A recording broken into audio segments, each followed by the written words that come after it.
morning, or afternoon as it may be for some of you. I am Lichmaster98 and welcome to Unrestricted Lore Fair's Beacon Space Faction Turn 13 stream. Hopefully everyone can hear me and I've remembered how to do this streaming thing. And hey, cool, the options are all working too, so that's wonderful. Welcome on in, everyone. As mentioned, I'm Lichmaster98. You may also know me as Xavier from the Discord community of Unrestricted Lorefare. And if you're unfamiliar with the setting and the premise, Unrestricted Lorefare is a Discord community which gets together to generate a Stars Without Numbers faction turn system in a multiplayer environment in which members of the Discord community control the factions that exist within the world. Our world is the sector of Beacon Space, which finds itself to be drawing on inspirations of many contemporary sci-fi media. We're seeing the world after several major impacts have happened in its timeline. Colloquially, the event called the Glitch, which happened around 513 Earth years ago, caused the entire gate network, or the navigation of hyperspace lanes, to drop out of existence to where they no longer functioned. After that event finished and the gates reactivated, so many of those network points were missing. It has taken hundreds of years to slowly reconnect the system, and our factions today, so far, in the current world, have continued to expand the map, showing off more and more systems that have worlds, such as this New Centaura system, rather than sectors to which planets still have not yet been discovered, as indicated over here in System 2. But welcome on into the faction turn, where we roll some dice and get ready to process the turn orders. So I'm going to go ahead and get started with all of that today, without much more fanfare. If you have any other questions about how this system works, the details around it, you can feel free to ask in Twitch chat, or, join our Discord server, where we will be more than welcome to answer any questions you may have and help you get involved. You can either find a link to join Discord in the Twitch chat with !Discord, or underneath the description of this YouTube video if you're watching the VOD on YouTube.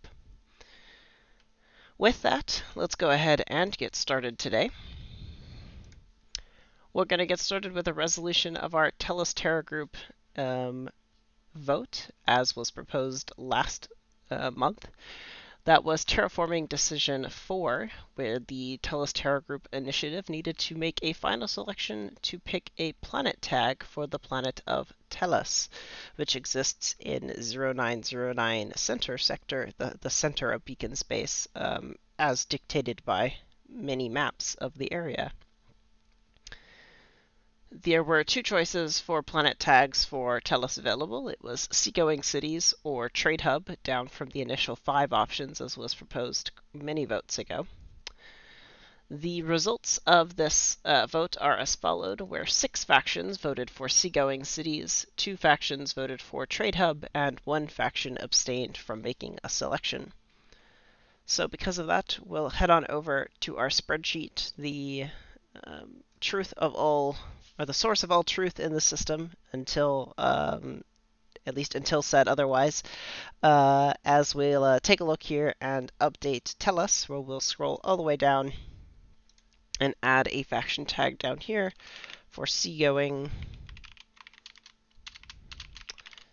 Seagoing Cities is totally an option.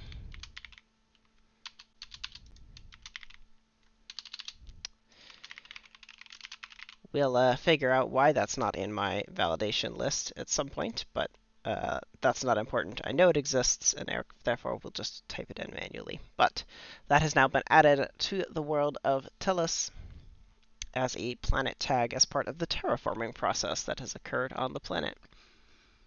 So I thank all the factions for participating and enjoying the end of the voting process for picking out another planetary tag for Tellus. it will be interesting to see perhaps the stories behind that creation as we go forward today.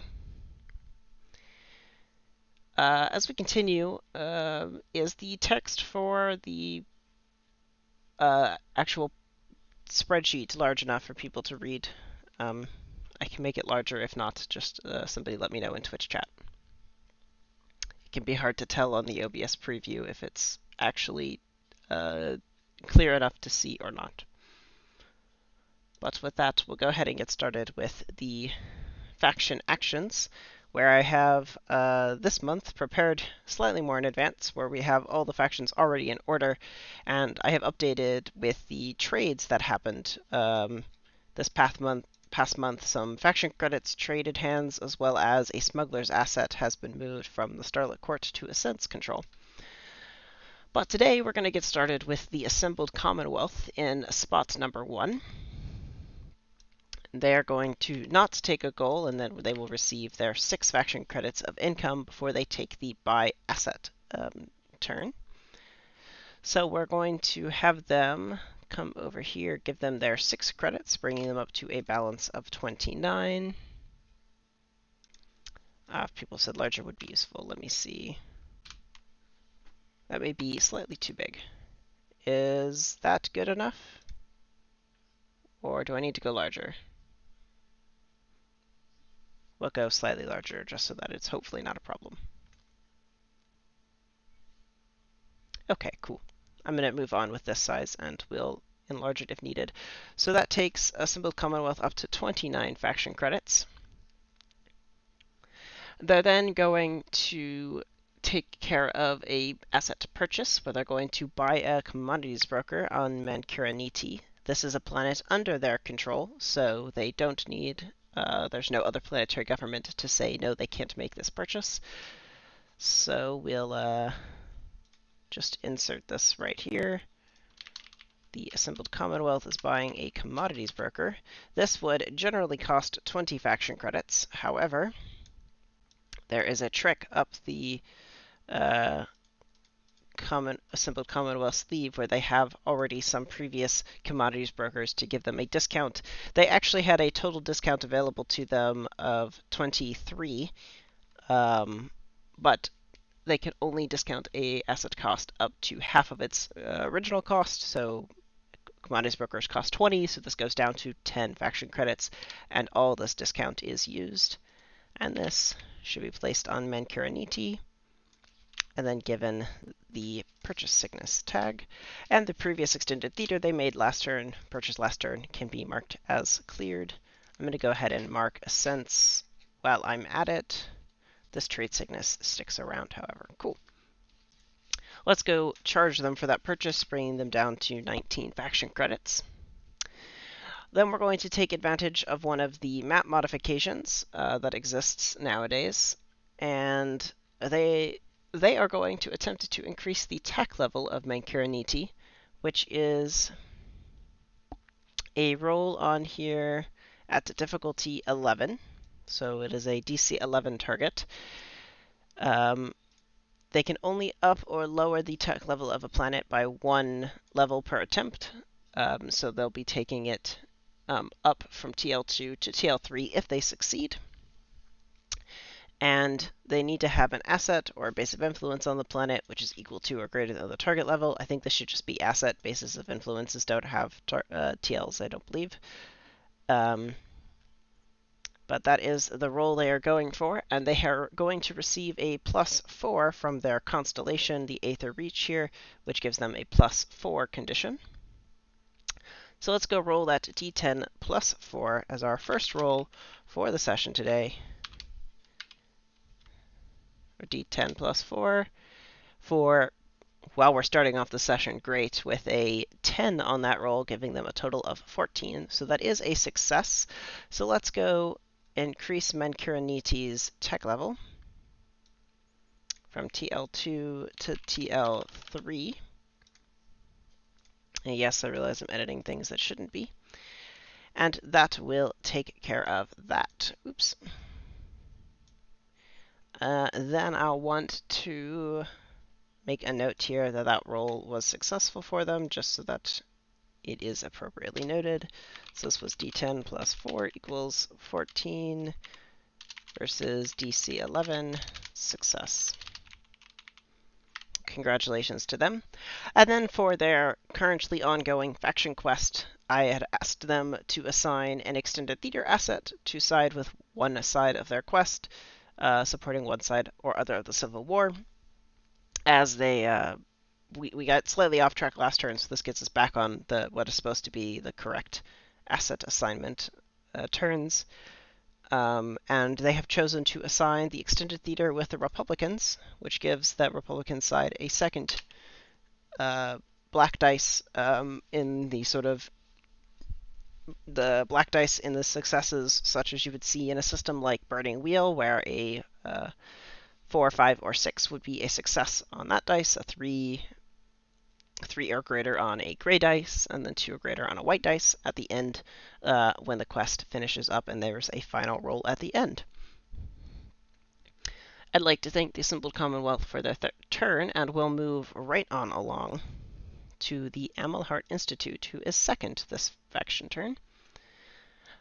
They're going to be taking the Expand Influence action, where they're going to be expanding onto the planet of Longza with a 10 HP BOI, costing them a total of 10 faction credits, and then they will gain 5 faction credits for their turn. So we'll just go ahead and charge them simply 5 faction credits to make my life easier, bringing them down from a total of 43 to 38.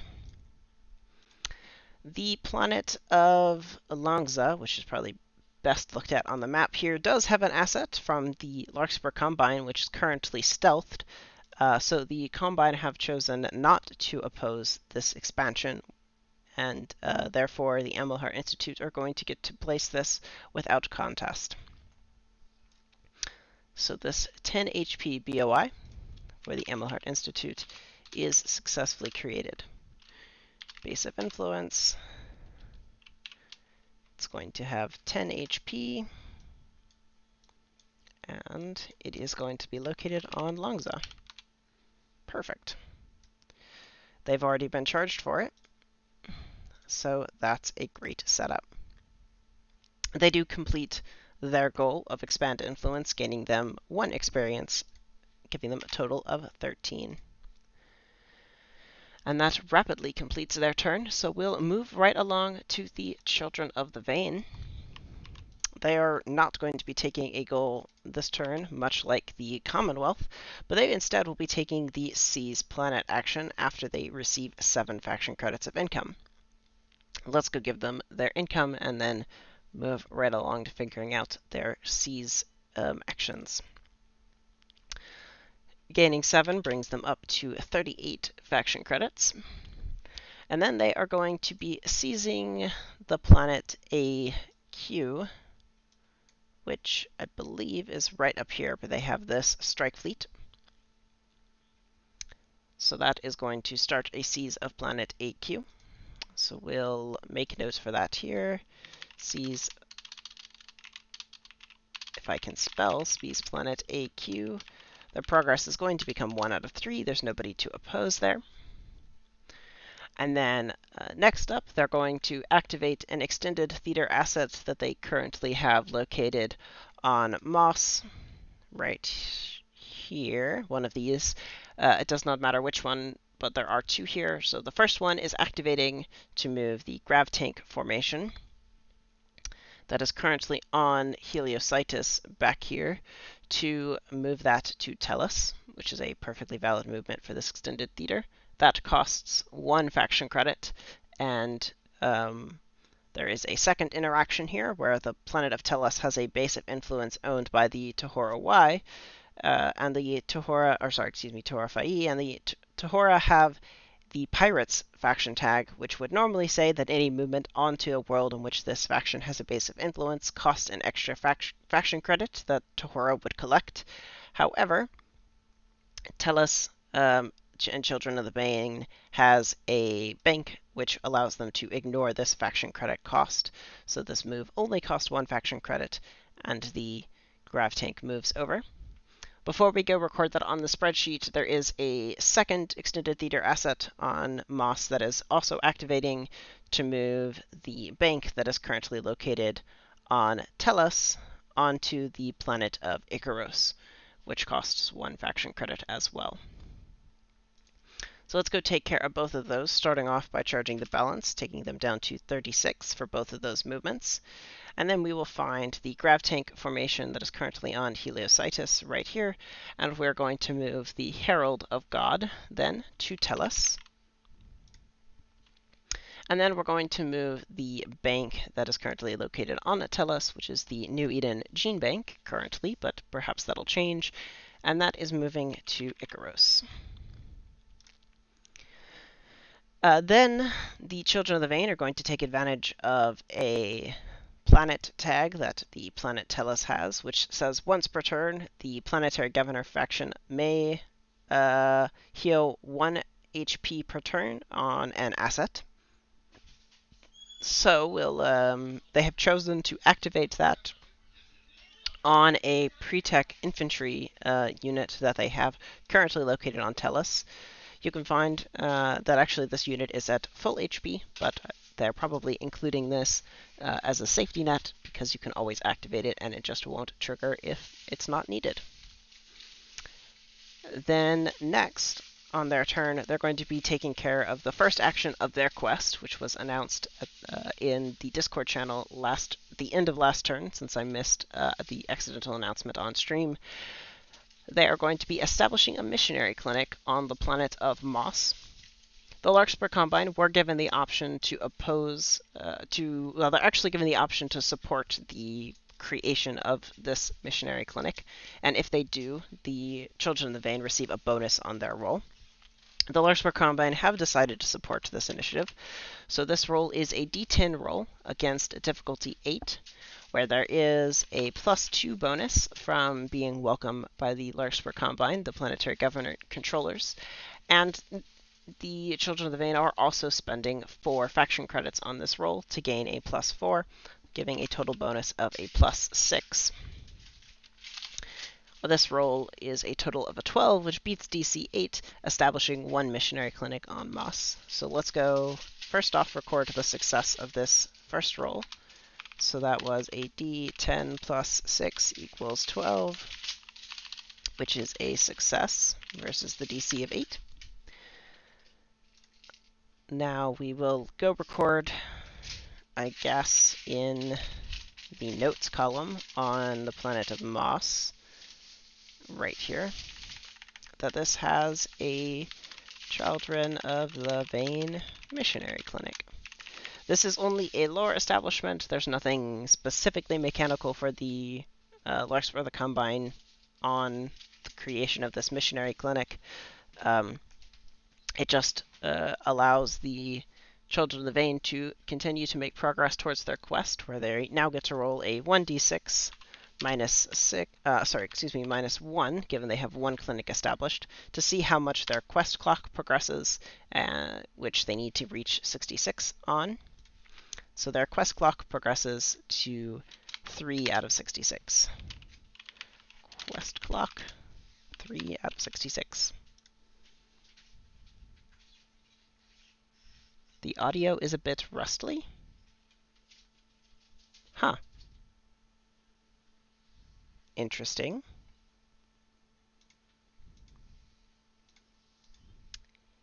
Is it better now?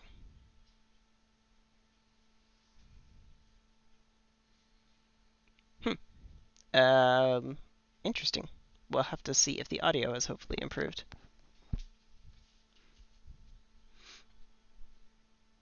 Weird. Maybe NVIDIA's noise cancellation stuff has decided it doesn't want to work at the moment.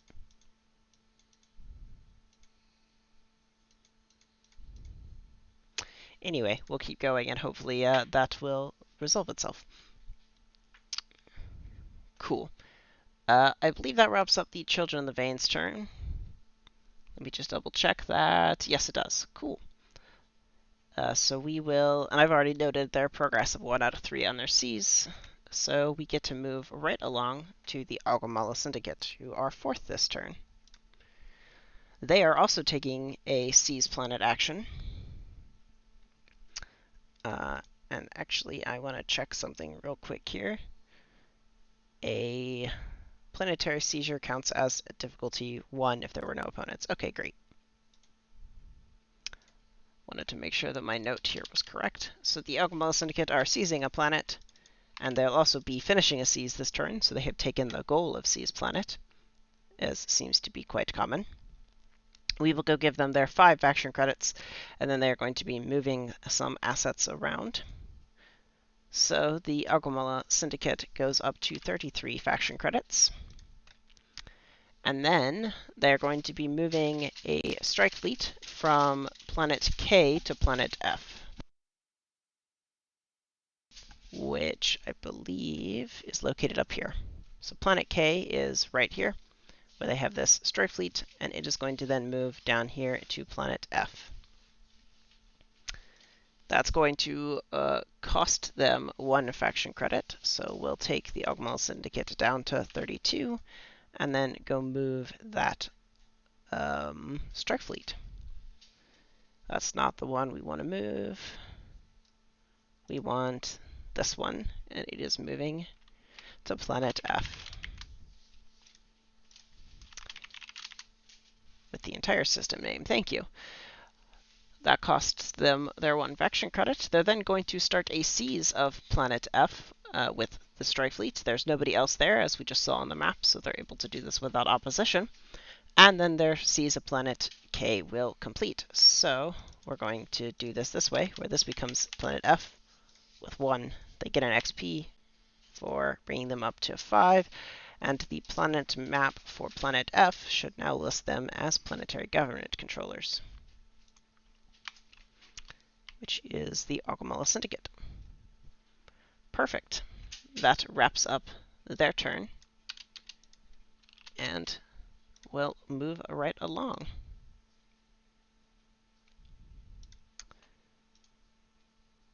And perfect. We'll move straight over to Starlit Court. I think I gave them their 1 XP. Did I? I think I just did that. I'll check after the stream to make sure that number did actually increase. Perfect. Starlit Court is 5th here. They're going to be getting no goal, or setting no goal this turn, and they'll receive 4 faction credits, the slowest income of all of our factions, but that is all right. That brings them up to 7 faction credits. They're taking the heal turn, so they're going to be healing their strike fleet that is currently located on planet AU, which I assure you is not an alternate universe. This strike fleet right here gains 4 HP, bringing it up to 6. The heal action adds the relevant stat, I believe is the thing. It becomes 4. Let me just double check the exact math so that I'm not saying it wrong. Oh, do we not have the action things on here? Well, I know it is 4, but I can't remember because I did the math beforehand, but I can't remember the exact math right off the top of my head, and I don't have the book available pulled up. So 4 HP is the correct amount. The book explains where that comes from. Math-wise, I'm forgetting the exact math. It does have to do with these stats, so I think it's the largest of them is what you get. So that cost 1 faction credit, bringing them down to 6. And then they're going to be moving 2 assets. So I'm going to go ahead and charge them for that now, bringing them down to 4, where there is a smuggler's asset that is currently located in 090909, which is moving 2 hexes to the point of interest in 1101. And then the strike fleet that is currently on planet AU, which was just healed up, is moving to 1701's point of interest. There's currently no extra cost for moving into point of interest this turn. That ends at the end of this turn, but that was the Tellus resolution from last month, is it impacts 2 months worth of turns. Sweet, thank you for finding that the note on the math. So it is the relevant asset category. That's what I thought it was, and I was right the first time, and then decided to doubt myself. Perfect. Well, that wraps up the Starlit Court's turn, where we're very glad to see them move all of their assets into more exploration points. We'll move right along to the Larkspur Combine, who come in 6th this turn.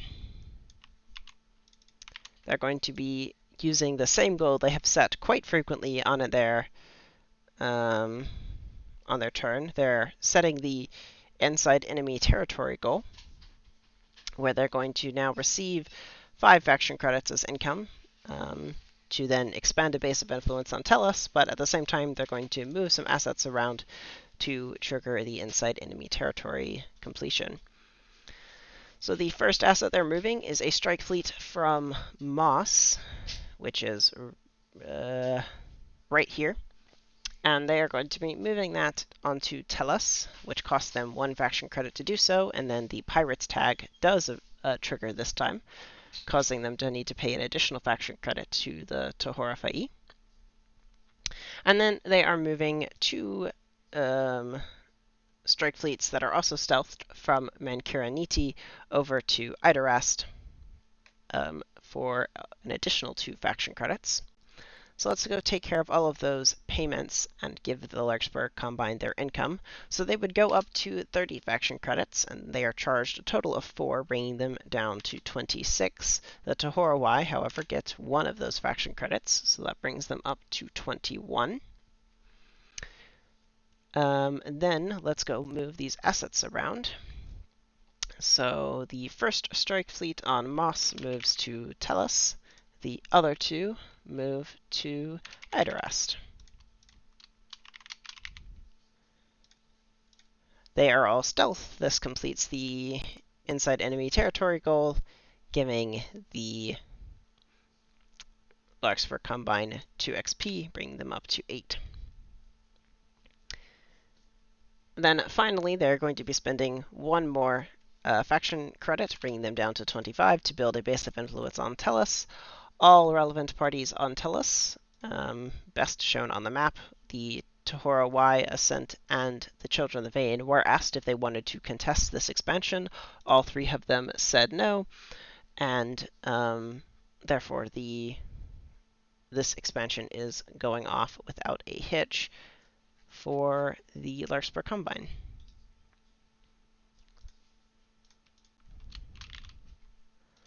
So we'll give them a base of influence. I believe it is stealthed, so I should go check that.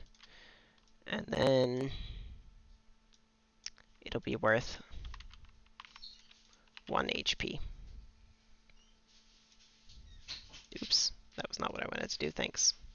And this is on Tellus. Perfect. Also, yes, thank you for the note in chat there. They did spend this discount last turn. It should have been removed, so it has now officially been removed off the page. I caught that actually as I was with like 30 seconds before I hit to go live, and didn't want to fix it right beforehand, and so thank you for the reminder. But I did have a note to do that on your turn, just for clarity. That takes care of Larkspur Combine's turn, and including cleaning up a mess of mine from last turn.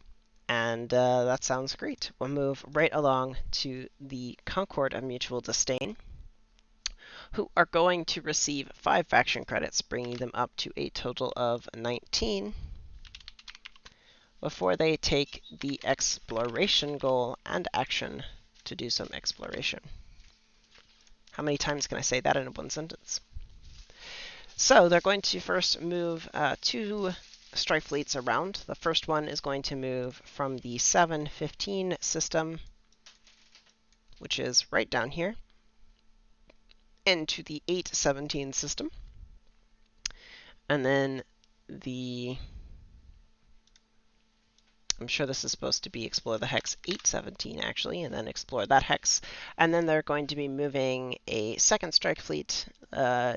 Technically it's later on in their turn order, but I'm just going to move it now from here into 1412. Those both cost 1 faction credit to complete. And let me go ahead and fix this, because this is supposed to be 1817. So let's charge them their 2 faction credits, bringing them down to 17 faction credits. And they'll move from 1511 into 1412, and then 715 to 1817. They're then going to explore the 1817 system with an exploration roll. The exploration roll is going to be based off their force stat, which is a +4 to the D10 roll. The difficulty will be established by the distance from the nearest explored hex. So if we take a look at the map here, 1817 is 2 hexes away from 1715, which was explored last turn. So the difficulty here is a difficulty 12 roll from this formula right here. So we're going to roll a d10 +4, hoping to beat difficulty 12. Oh, look at that success. A 13 on the total result there does beat DC 12. Let's make a note of that over here on the faction turn page before I... so d10 +4 result is a 13 versus DC 12 success. Now we get to see how many planets exist in this sector. So we roll a d6, and a 4 results in 2 planets. So let's go ahead and roll up the first planet here. And this is planet AY. If I double check my cheat sheet, I know it's planet AY. And this is in the 1817 sector. So we'll scroll down and find that. Go ahead and add another row, causing the sheet to yell at me. 1817. It's this system. First one's going to be planet AY. And then this one's AZ, so that's pretty cool. The first planet had a mechanics tag of military unit assets built on this world cost one less faction credit, excuse me, with a tens of millions of population, a TL2 planet with a thick atmosphere, a temperate temperature, and a miscible biosphere, excuse me. It is both a tomb world and a pleasure world. So that's quite interesting. If somebody could help me understand how those two go together, I would appreciate it. And I'm quite interested to see the stories that could come out of this world. Maybe it's 2 continents and one is one and one is the other. But let's roll out the other planet, and I'm going to do that off screen just so I can transfer it in to the sheet here, and then I'll show you the results. This planet has the wealth assets built on this world, cost 1 less faction credit. It has another tens of millions of population that is a TL4 planet with a thick atmosphere, a frozen temperature, and a miscible biosphere with the tags of hatred and pilgrimage site.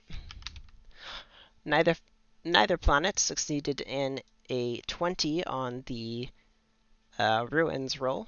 The best we got was an 18. So unfortunately no ruin discovered, but those are still 2 very interesting planets nonetheless.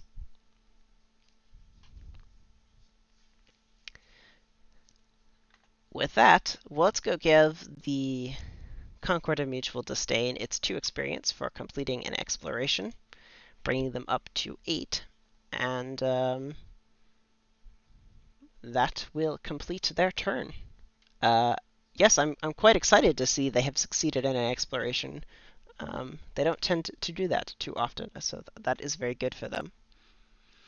We'll move right along, however, to the Tohora Y,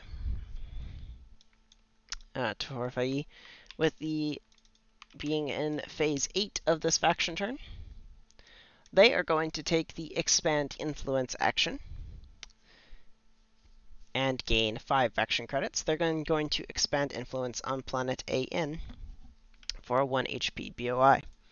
So we'll give them their 5 faction credits, bringing them up to 26. They're going to spend 1. That brings them down to 25. We take a look over here at planet AN. Nobody else is there. They can do this base of influence without opposition. So let's go ahead and record that for them. I'm going to put it above just to make my life easier. It has an asterisk for cost, and then is going to cost 1 HP on the planet AN. Perfect. That expands their influence with a new base of influence. They're then going to move the strike fleet that is currently located on planet AN to the planet AO, costing them 1 faction credit. So let's go ahead and charge them for that, bringing them down to 24. They're then going to take advantage of the Revise Charts action to make a map modification to try to establish a gas giant in the planet of AO. This rolls a D10 plus 8 versus DC 5 for establishing a gas giant. They've provided a name if they are successful for the gas giant, and have just asked me to roll on the occupied by and situation tables that are from the rulebook, should they be successful. So let's go ahead and take a D10 plus 5 roll for them for that. So D10 plus 5. Ouch! Only a 6, so unfortunately they're not successful in establishing this gas giant. Had they failed all of their map modification rolls? I feel like they've had some awful luck on those rolls, unfortunately. So let's go ahead and record this unfortunate result of a D10 plus 5 equals a 6, which is a failure. But they're welcome to try again next turn. They're then going to explore the ruin on planet AN, which is right over there. And they are going to get to just roll a flat D10 for this. Where they have rolled a 6, well, it's better than a 1. If we take a look at the notes here for ruin clocks, we can see that a 6 is a regular success, so they have added a plus 1 to the clock progression for planet AN. So if we take a look over here and find planet AN, which is right here, let's go mark this clock at 1 out of 8. They'll get a blurb from me about the success that they've made, and hopefully it'll show up in some form in a lore release or a commentary on the lore stream that comes up in about 2 weeks' time. So they'll get that for me around the same time as turn orders go out for the next faction turn, which will happen sometime after faction swaps. So all of that we'll cover at the end of the stream with those dates. But that takes care of their turn. They were successful in their ruin exploration, not successful in establishing a gas giant. They did successfully expand influence, so let's give them their 1 XP, bringing them up to 6. Before we move on to definitely the fastest faction around, Ascent, who are going to be gaining 6 faction credits of income, so let's give them that, bringing them up to 38, before we go record their turn of exploration. Before they do that, though, they do need to move some assets around. Oops, I have missed part of their turn. There we go. So they are going to be moving a few smuggler assets around. The first is the first listed is the asset here on 1016. However, I believe an asset that is undergoing summoning sickness or trade sickness is not able to activate. And the smuggler's asset moves themselves. So, as written, I believe activate was intended to be activate for the use asset ability action. And this may be the first time we've had a purchase or trade sickness be relevant to an asset moving itself. I know previously it's been okay for an asset that is undergoing purchase or trade sickness to be moved by another asset because the asset that has the status isn't the one causing that movement to apply. So I think, given the intent being you shouldn't be able to use an ability of the asset while it is undergoing this status, other than a passive bonus, which I'm not sure passive bonuses we have anymore because we took away the party machines just +1 income. But regardless, I don't think this movement order is valid, so I won't be processing it, and instead it will get a strike through. Excuse me, it is going to invalidate this request as well, so I'm going to go ahead and strike through that. But the second smuggler's asset move, where the smugglers on 1304 are trying to move, if we come over here, right here, this smuggler's assets can move the seditionist as it may want to. They are going to move themselves to the point of interest at 1203, which is right up here, which is a valid move for the smugglers, and they can carry the seditionist asset without a problem.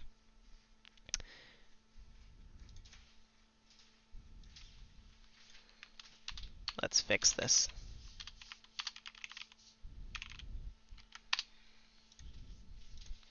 Perfect. That moves the two of them from Ascent up to that new location, which I just said 1203. Seditionist smugglers 1203. That costs 1 faction credit in total. Let's go charge them that, bringing them down to 37 because only one movement was valid. That means they're then going to end up exploring the hex 1203, and they're going to start the exploration with the smuggler's asset. Smugglers are a cunning asset, as are the seditionists, so the ascent bonus is +5 to this roll. The difficulty for exploring in 1203 is a difficulty of 12, so let's do a /RD10 +5, trying to beat a 12. That's a 15. That'll succeed, so let's make a note. So that is D10 +5 equals 15 versus DC 12. Success.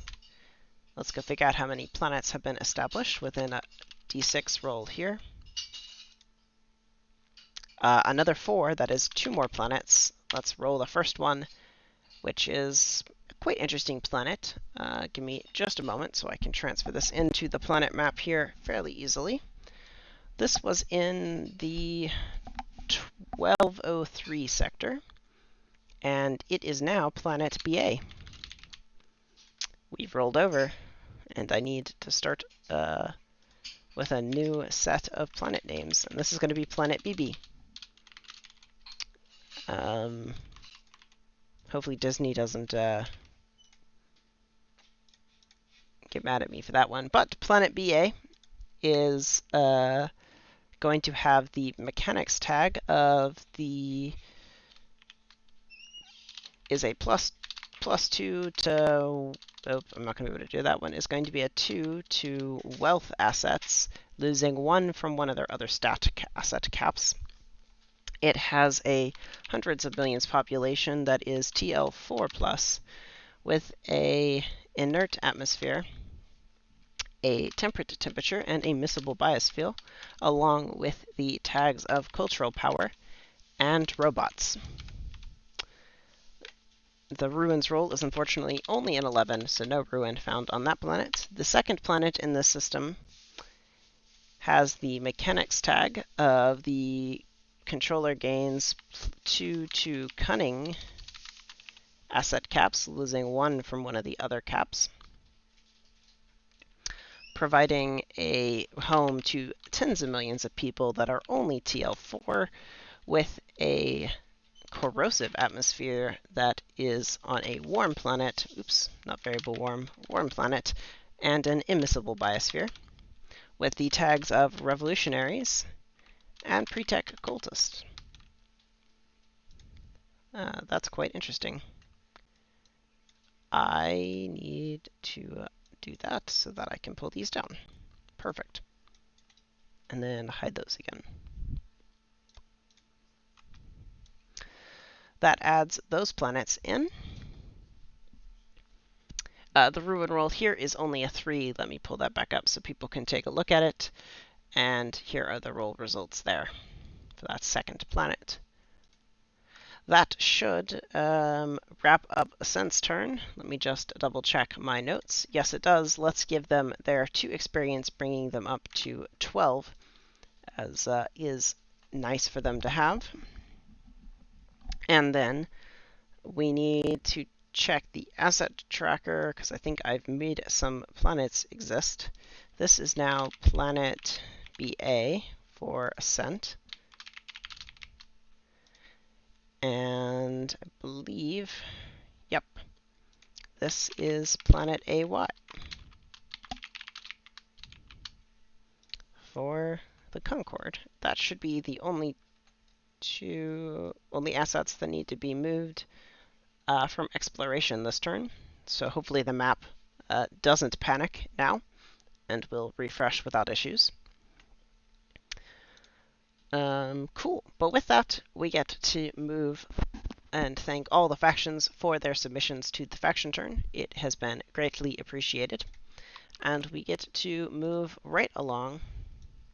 I'm going to try refreshing this to the next set of details for the turn. So to wrap up here, look at that, the update has worked without a problem this time. So to move right along, the next updates is having to do with, tell us there are no updates from the planet this turn. The status of the +1 clock is still currently frozen. However, that may be changing. The Larkspur Combine have put forward the TTGI proposal with the title, Clean Up the Stravocaro Debris. The impact of the comet Stravocaro has impacted the constant drive of terraforming on Tellus. A dedicated effort is needed to clean up the scattered debris and repair the damage caused by the controlled impact. Mechanically, this result has the chance of restoring the auto-ticking progress of the Tellus clock.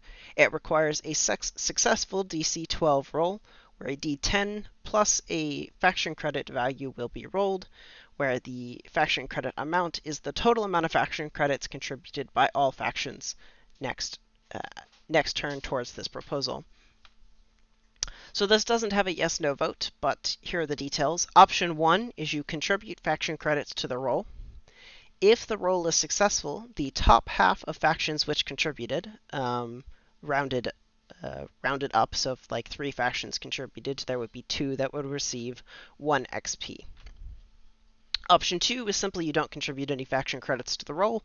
You have no risk, but you also have no chance of gaining 1 XP should the clock restoration be successful. The text version of this will be available in Discord right after the stream, but this is a chance to potentially return back on that automatic clock for the planet of Tellus. The next thing is I've got a small rules update. It's relatively minor and is just mostly a clarification to a question I asked, or that was I was asked, but I decided was enough of a clarification to render an actual announcement before it became a thing factions could take advantage of. So on map modifications, it was not clear if you could attempt to modify a planet in a constellation which you did not control. If you want to, and any of these roles that require planetary governor permission can be granted by the planetary governor controller to another faction, which would allow them to make a roll towards making a map modification. The faction that is making the roll, which is perhaps not in the constellation, so the two we have right now are the Tohora Fai and the Assembled Commonwealths. So if another faction were to make a roll inside of that constellation, they would not receive the constellation bonus, but they would still be able to make any faction credit spend as applicable on their roll to make a change. So somebody could we had the attempt at establishing a gas giant for the Tohora Fai this turn. Any other faction could have made that same roll, so long as they were given permission by the Tohora Fai to do so and met the other prerequisites. So I'll be adding that text onto this document and hopefully rolling it over to the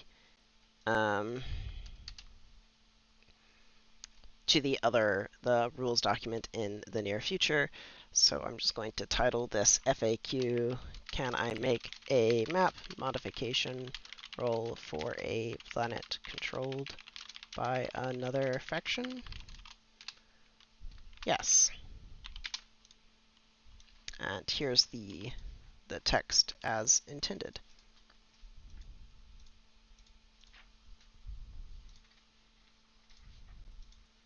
Let's go ahead and clean up this wording a little bit. There we go.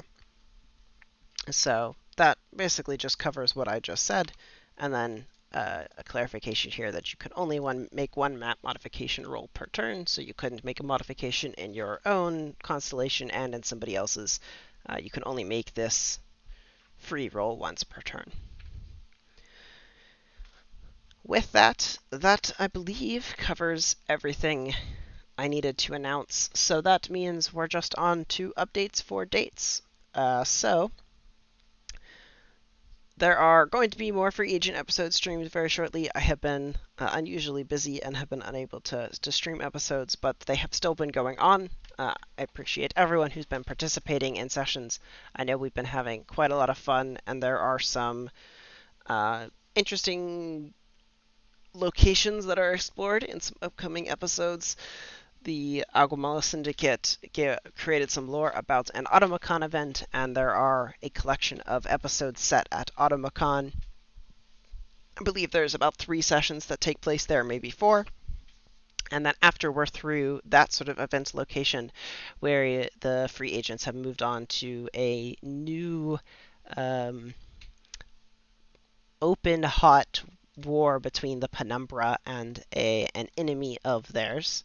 There have been some updates released in the channels regarding the free agents of Beacon Space, and there'll be more lore versions about that coming up in the lore stream in the next couple of months, so keep an eye out for that. And if you're interested in playing a session against the Golden Stag Revolutionary Front, feel free to join on in to the free agents of Beacon Space. Just ask myself or Cal for the role so you can see the channels, and we'll get you set up to where you're able to play in the Cypher System tabletop role-playing game. It's West Marches, so feel free to join, even though it's been ongoing. It's not a problem whatsoever. Finally, then, some more dates. The lore stream for this month is currently tentatively scheduled for 2 weeks from today, so it'll take place hopefully on October 23rd, and then the next faction turn will take place on November 6th in 4 weeks, and I'll get the dates into the faction reps channel here very shortly. With that, turn swaps or faction swaps will occur at 12 midnight on, or I guess 11:59 p.m. on Monday, October 11th, so make sure your turn swaps are in before then if you want to be switching factions. I think, however, that wraps everything up for this faction turn. Thanks you all for being here and enjoying the show. I hope it's been a fantastic month for all of you, and I've had quite a lot of fun doing this turn this month. I will leave you with some cool music for the next minute or two as we fade on out here. But thanks everyone for coming out and enjoying the show. And this has been Xavier signing off.